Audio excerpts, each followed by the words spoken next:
idol, oh. Cajun seafood boil. Oh, tara, tutuin natin.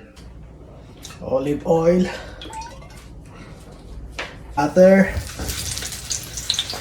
Ayan. Extra butter. Okay, tunawin natin ang butter mga idol. Ayan. Ayan. Tunaw na ang butter. Okay, maraming garlic.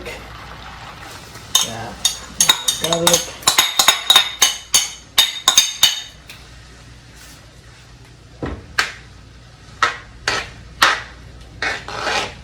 Okay, Cajun spice mga idol. Cajun spice. Ayan. Maraming Cajun spice. Okay, paminta.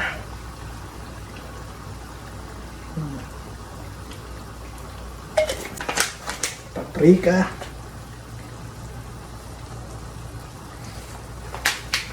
Kaya naluin natin.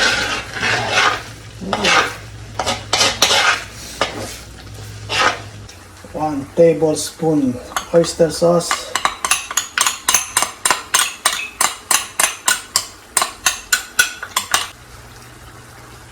Tomato paste.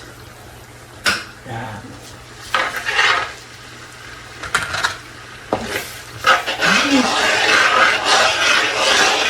Chicken broth mga idol, chicken broth.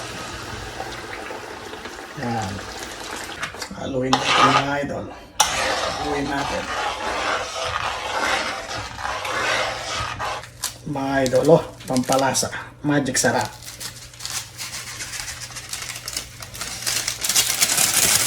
Yan.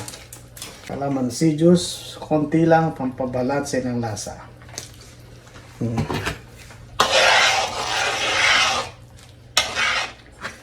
Yan mga idol, oh. Nilagay ko na yung ating mga seafood, hipon, tsaka mussels, taong, tsaka corn.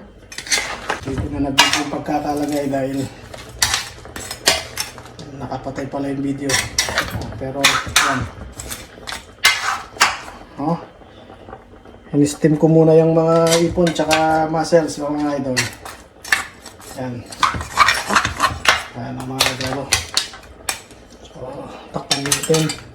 Hintayin lang natin kumulo. Yan mga idol. Takpan natin. Takpan yan. Yan mga idol, kumukulo na. Lagay na natin yung ating main event. Ang lobster. Yan mga idol. Kumukulo na mga idol. Lobster. Lobster mga idol. Ayan.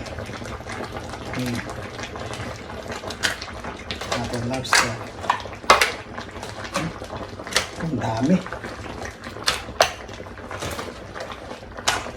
Ayan ito. Ayan.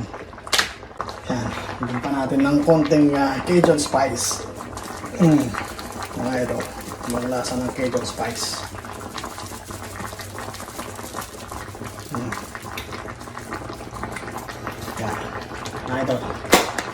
Okay, mix natin mga idol, mix. Ayan, oh, dami. Haluin. Ayan mga idol. Haluin. Ayan, okay. Na yung ating huling ilalagay mga idol, ayan o. Squid ring. Ayan.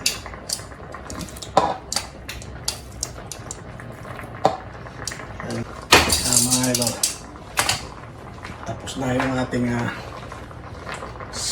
Cajun seafood boil mga idol.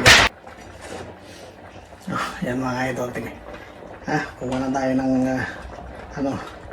tikman na natin yung ating Cajun seafood boil. Yan o mga idol, tikman na natin. Lobster agad. Yan o idol, tikman na natin.